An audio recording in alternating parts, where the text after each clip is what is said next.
Welcome into Getting Help from Uncle Sam. You know, if you've lived in the state of Alabama for any length of time, you've learned that the military is a very important part of our state. In fact, you may be surprised to know that per capita, Alabama has the most veterans than any state in the Union. So we're very proud to serve our country. We're very proud of our bases. And in this area, central Alabama, it's always been Maxwell and Gunner. They've been here for many, many years. And of course, a product of both Maxwell and Gunner is retired General Trent Edwards. You spent some time here in the various schools. Yes, sir. Then you retired. Where are you from originally? Originally, I'm from Kittery, Maine. Kittery, Maine. Kittery, Maine. Well, it's a little chilly up there. It's a little chilly up there. I'm originally from Chicago, so okay, so you know. We can both understand that. But you retired, right? And you could have gone anywhere you wanted in the United States, and you chose Montgomery, Alabama. We did. We did. Thanks, Jack. Thanks for having me. It's an honor to be here. So we chose Montgomery because we believe in the future of Montgomery. One of the core values in the United States Air Force, as I served for 30 years, is integrity, service, and excellence. Integrity first, service before self, and excellence in all you do. And so we are here in Montgomery to serve. We want to serve our community, we want to serve our family and friends, and this is where we elected to raise our child. But you know, our viewers really need to know the fact that the military means an awful lot. Of course, to the Montgomery, it's defense. Yes. You know, you have to have a great defense, or you might as well just fold up your tent and go home. And the Air Force has always done that here. They have. What challenges are they facing today?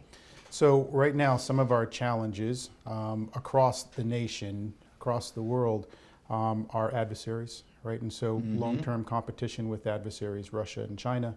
And then what do we do here at Montgomery, at Maxwell, the intellectual and leadership center of the Air Force? We bring the best and brightest from across all services. It's a joint school. We have soldiers, sailors, airmen, Marine, Coast Guard. They come here, civilians. They come here to Maxwell, to Montgomery, to develop that intellectual curiosity. Those are the leaders of tomorrow, and they will keep us safe and free, not only from a physical standpoint, but an intellectual standpoint. And so education is very, very important to the United States Air Force.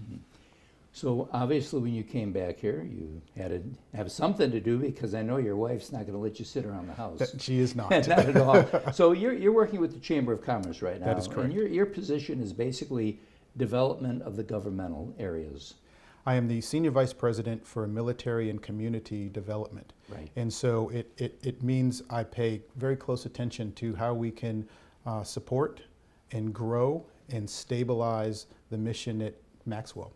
And how can the community support that mission at Maxwell? Because we don't want Maxwell to go, right? It provides a very important mission set for our United States Air Force. We're happy to have them in the community.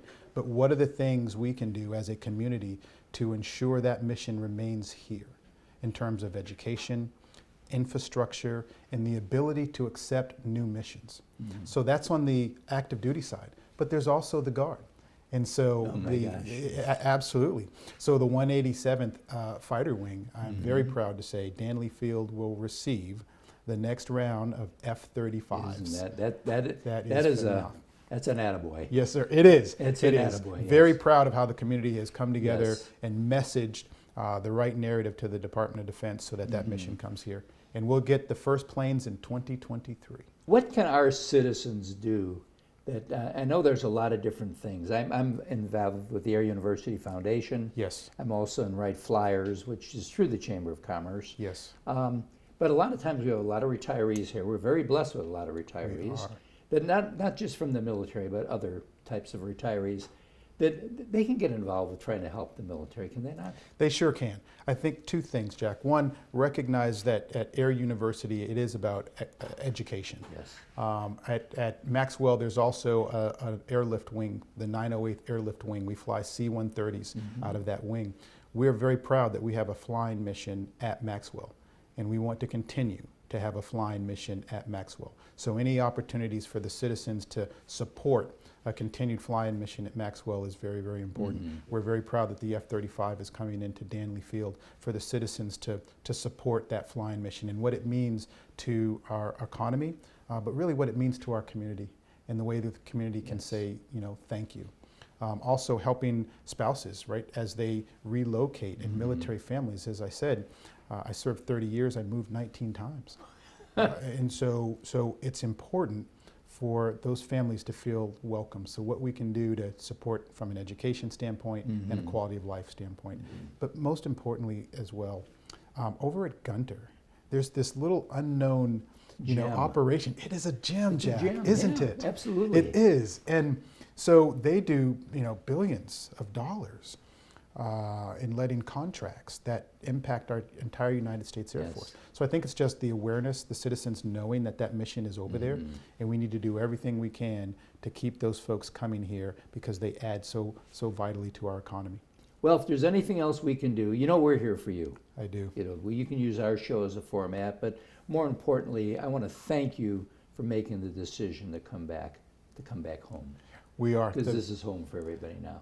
The best hometown in the Air Force, That's Maxwell right. Air Force Base. They've said that a lot. Yes. And folks, we got to keep it that way. And the way you do that is by supporting the military and all that you can do.